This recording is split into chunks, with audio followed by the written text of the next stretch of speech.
Hello students, welcome you all in our periwinkle 555 YouTube channel. तो आज हम इस वीडियो में जानने वाले हैं एक नए लेसन के एक नए क्वेश्चन के बारे में जो अक्सर एग्जाम में 2 मार्क के लिए आपको पूछा जाता है। तो इस वीडियो में हम बात करने वाले हैं रेनबो प्रोडक्शन के बारे में। अक्सर एग्जाम में क्वेश्चन आ जाता है कि रेनबो प्रोडक्शन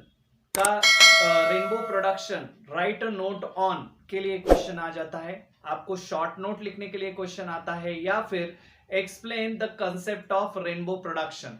तो आपके टेक्स्ट बुक में ये क्वेश्चन एक पैराग्राफ के तरह दिया है, छोटा सा आंसर है उसका, लेकिन वो पूरा पैराग्राफ जो है वो इंपॉर्टेंट है 2 मार्क के लिए। तो चलिए देखते हैं आपको क्या क्या लिखना है और किस तरह से ये कंसेप्ट आपको समझ कर लेनी है। इसमें आपको ये एक बात का ध्यान रखना है, अगर ये क्वेश्चन 2 मार्क के लिए भी आता है फिर भी आपको वहां पर डायग्राम जो है वो जरूर निकालनी है, क्योंकि डायग्राम की हेल्प से आप ये क्वेश्चन जो है वो अच्छी तरह से एक्सप्लेन कर सकते हैं। जैसा कि आप सभी जानते हैं, rainbow production is the natural phenomena. Nature में ये एक्टिविटी हमेशा होती रहती है आफ्टर द रेन होने के बाद, रेनफॉल होने के बाद हमें रेनबो दिखाई देता है आकाश में या फिर स्काई में। आफ्टर रेन हमको हमेशा रेनबो आसमान में दिखाई देता है। तो रेनबो जो है, रेनबो का प्रोडक्शन जो है वो इसमें 3 टाइप के मेनली जो प्रोसेसेस है इन्वॉल्व है, इस वजह से रेनबो प्रोडक्शन होता है।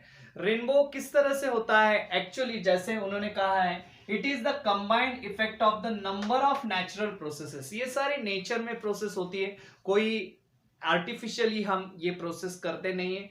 रेनबो प्रोडक्शन जो है वो नेचर में नेचुरल तरीके से होता है। उसमें वाटर के जो ड्रॉपलेट है, तो वाटर के ड्रॉपलेट जो है रेनफॉल हो जाने के बाद जो वाटर के जो ड्रॉपलेट रहते हैं वो क्या एक्ट करते हैं, they act like a prism. जैसे आप जानते हैं, प्रिज्म पर हम जैसे ही व्हाइट लाइट डालते हैं या फिर सनलाइट जो है जिसको हम व्हाइट लाइट कहते हैं, तो वो अगर पड़ जाता है प्रिज्म के एक किसी भी सरफेस पे, तो दूसरी तरफ से वहां पर हमें एक स्पेक्ट्रम मिलता है या फिर 7 कलर जो है, तो वो कलर का एक पैटर्न मिल जाता है, उसे हम रेनबो कहते हैं। सेम चीज यहां पर भी हो जाती है, लेकिन ये नेचर में हो जाती है। नेचर में वाटर ड्रॉपलेट जो है वो क्या करते हैं, प्रिज्म की तरह एक्ट करते हैं, और उस पर जैसे ही सनलाइट फॉल हो जाता है, सनलाइट पड़ती है, तो क्या हो जाएगा उसमें से, अभी ये 3 चीजें हो जाती है वहां पर, dispersion, refraction and total internal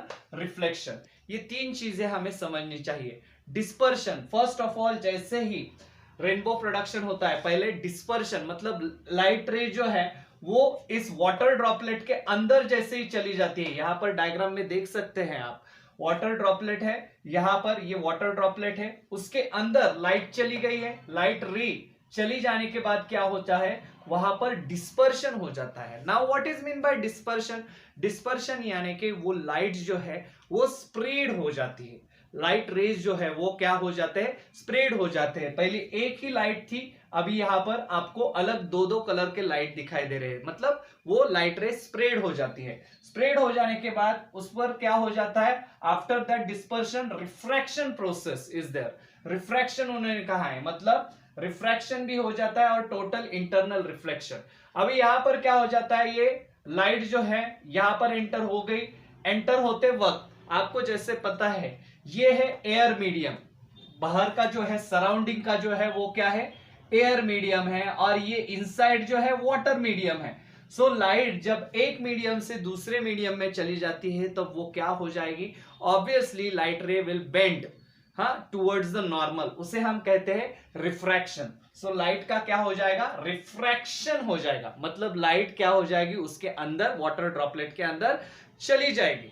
water droplet के अंदर चले जाने के बाद वो क्या हो जाएगी, ऐसे डिस्पर्स हो जाएगी, यानी कि अलग अलग कलर्स में ऐसे स्प्रेड हो जाएगी। हाँ, अलग ऐसे उसका जो लाइट रे था पहले का, वो अलग ऐसे कलर जो है वो स्प्रेड हो जाएंगे। और यहां पर आप इस पॉइंट पर देख रहे हैं, लाइट जो है वो क्या हो गया है, उसका इंटरनल रिफ्लेक्शन हो गया है, यानी कि ये ड्रॉप के बाहर नहीं चली जाएगी दूसरी ओर से, ये क्या हो जाएगा, जिस तरफ से लाइट आई है उस तरफ से ही चली जाएगी, उसमें डिस्पर्स हो जाएगी, लाइट रे थोड़ी सी स्प्रेड हो जाएगी। अंदर चले जाने के बाद वाटर ड्रॉपलेट के अंदर जाने के बाद वहां पर उसका इंटरनली ही रिफ्लेक्शन हो जाएगा। रिफ्लेक्शन यानी कि लाइट रे विल अगेन बाउंस बैक, फिर से सेम पाथ से लाइट रे जो है यहां पर आपको इस तरफ से दिखाई देते हैं आते हुए, फिर से रिटर्न हो रहे हैं वो, हाँ, बैकवर्ड डायरेक्शन में। सो लाइट रे इंटरनल रिफ्लेक्शन हो जाएगा, रिफ्लेक्शन बोलते हैं यहां पर। रिफ्लेक्शन में क्या होता है, रिफ्लेक्शन वर्ड आपने अक्सर सुना होगा, मिरर के बारे में हम यूज करते हैं। मिरर पर जब लाइट फॉल हो जाती है या फिर किसी स्मूथ सरफेस पर लाइट फॉल हो जाती है तो उसके अंदर चली नहीं जाती, या फिर मिरर के अंदर भी लाइट नहीं चली जाती। वो लाइट क्या हो जाती है, लाइट रे फिर से वो क्या हो जाते हैं, रिटर्न आ जाते हैं उसी सेम पाथ से या फिर अलग पाथ से, लेकिन रिटर्न आ जाते हैं वो। सो उसे क्या कहते हैं, हम रिफ्लेक्शन कहते हैं। सो सेम चीज यहां पर भी होने वाली है। वाटर ड्रॉपलेट के अंदर लाइट रे चली जाने के बाद वहां पर इंटरनली ही उसका रिफ्लेक्शन होगा, और रिफ्लेक्शन हो जाने के बाद फिर से ये वाटर मीडियम से अभी किस पर आ रही है, एयर मीडियम में आ रही है, मतलब फिर से उसका क्या हो जाएगा, रिफ्रैक्शन हो जाएगा। उस लाइट रे का क्या हो जाएगा, रिफ्रैक्शन हो जाएगा, यानी कि वो फिर से ऐसे बेंड हो जाएगी। अभी वाटर इसमें इस मीडियम से इस मीडियम में आने तक उसे क्या कहते हैं, रिफ्रैक्शन प्रोसेस कहते हैं। रिफ्रैक्शन एंड रिफ्लेक्शन बहुत बड़ा फर्क है उसमें। सो रिफ्लेक्शन जो है उसमें लाइट रे जो है वो जाती है और उसी पाथ से या फिर उसी वे से फिर से वापस आ जाती है, उसे रिफ्लेक्शन कहते हैं। ये मिरर के कंसेप्ट में हम ज्यादातर यूज करते हैं। रिफ्रैक्शन में क्या हो जाता है, लाइट रे एक मीडियम से दूसरे मीडियम में चली जाती है और उस वक्त लाइट रे क्या करती है, उसका जो पाथ जो है वो लाइट रे क्या हो जाता है, वो लाइट रे बेंड हो जाता है या फिर उसका पाथ थोड़ा सा चेंज हो जाता है और वो किस तरफ जाता है, टुवर्ड्स द नॉर्मल। नॉर्मल जैसे ही हम निकालते हैं उस तरफ वो लाइट रे थोड़ा सा झुक जाता है। सो ये है रिफ्रैक्शन। सो फिर से यहां पर रिफ्रैक्शन होगा और वो वाटर ड्रॉपलेट्स में, वाटर ड्रॉपलेट में से वो लाइट क्या हो जाएगी, बाहर आ जाएगी। तो इस तरह से ये हमने देखा dispersion, refraction and total internal reflection. इन तीन चीजों से मिलकर आपको ये रेनबो का जो फिनोमिनन है या फिर प्रोडक्शन है वो देखने को मिलता है। अभी नेक्स्ट क्या हो जाता है, देखो, small water droplets acts as a prism. जैसे मैंने पहले ही बताया ये वाटर ड्रॉपलेट है, लेकिन ये किस तरह से काम कर रहा है, प्रिज्म की तरह काम कर रहा है, क्योंकि ये नेचर में है। अभी बारिश हो गई है, वाटर ड्रॉपलेट जो है कुछ वो क्या करेंगे, वो प्रिज्म की तरह एक्ट करेंगे। आपने अक्सर देखा होगा वाटरफॉल के यहाँ या फिर जहां पर फाउंटेन्स वगैरह हैं, दिन में आप चली जाइए, सनलाइट जब फॉल हो जाता है उस पर तो आपको वहां पर भी 7 कलर्स दिखाई देते हैं। तो वो क्या है, रेनबो फॉर्मेशन वहां पर हो जाता है पानी में। किस तरह से हो जाता है, बिकॉज वाटर ड्रॉपलेट्स जो है वहां पर भी एक्ट करते हैं प्रिज्म की तरह ही।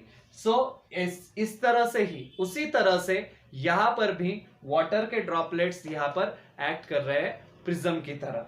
नेक्स्ट जो बात बताई है, when the light enters the drop it get refracted and then disperse and then total internal reflection and then again the refraction। पहली बार क्या हो जाता है, रिफ्रैक्शन हो जाता है, देन दूसरी बार क्या हो जाता है, डिस्पर्स हो जाती है। जैसे मैंने बताया पहली बार जब लाइट एंटर हो जाती है तब रिफ्रैक्शन हो जाएगा, मतलब एक मीडियम से दूसरे मीडियम में चली जा रही है लाइट रे अंदर चली जाने के बाद वाटर ड्रॉपलेट के वो क्या हो रही है, डिस्पर्स हो रही है, यानी कि थोड़ी सी स्प्रेड हो रही है लाइट रे। और डिस्पर्स हो जाने के बाद उसका उसी लाइट का वो इस तरफ से नहीं आ रही, वो इंटरनली रिफ्लेक्ट हो रही है, यानी कि फिर से वो बाउंस बैक करके उसी मतलब दूसरे डायरेक्शन से वो इस तरफ से बाउंस बैक करके बैकवर्ड डायरेक्शन में फिर से लाइट रे आ रही है। सो इसे हम कहेंगे इंटरनल रिफ्लेक्शन। इंटरनल रिफ्लेक्शन के बाद हमें यहां पर फिर से लाइट रे जो है इस वाटर मीडियम से एयर मीडियम में चली जा रही है, यानी कि यहां पर भी आपको क्या दिखाई देता है, रिफ्रैक्शन दिखाई देता है। इस तरह से ये फिनोमिनन है। All this processes produce a rainbow. और ये सारी प्रोसेसेस जो हमने देखी, रिफ्रैक्शन, डिस्पर्शन यानी कि लाइट स्प्रेड होना, देन इंटरनल रिफ्लेक्शन, उसी लाइट का फिर से बैकवर्ड डायरेक्शन में मतलब आना, हाँ, that is internal reflection. And फिर से वो लाइट जो है, वो लाइट इस मीडियम से, वाटर मीडियम से एयर मीडियम में चली आएगी, तब वो फिर से क्या हो जाएगी, रिफ्रैक्ट हो जाएगी, यानी कि उसका जो पाथ है वो थोड़ा बहुत चेंज हो जाएगा, डेविएट हो जाएगा एंगल जो है वो लाइट का, तो उसे हम कहते हैं रिफ्रैक्शन। सो इन्हीं सारी चीजों से बनता है रेनबो। रेनबो का ये ब्यूटीफुल फिनोमिना आप नेचर में देख सकते हैं, बहुत बार आपने देखा होगा। तो इस पर अक्सर एग्जाम में क्वेश्चन आ जाता है राइट नोट ऑन के लिए, या फिर क्वेश्चन आता है rainbow production, explain this term, और रेनबो प्रोडक्शन जो है वो किस तरह से हो जाता है, एक्सप्लेन करो। इस तरह का क्वेश्चन 2 मार्क के लिए आपको बोर्ड एग्जाम में आता है। तब आपको ये डायग्राम निकालनी है और ये सारे पॉइंट जो इंपॉर्टेंट पॉइंट है वो आपको लिखने हैं। तो चलिए इस वीडियो में हम यहीं पर रुकते हैं, मिलते हैं अपने अगले वीडियो में लेकर एक नया क्वेश्चन। तो तब तक के लिए चैनल को देखते रहिए, चैनल को सब्सक्राइब कीजिए। इसी तरह के क्वेश्चन की सीरीज जो है वो हमेशा इस चैनल पर आती रहेगी। तो तब तक के लिए धन्यवाद।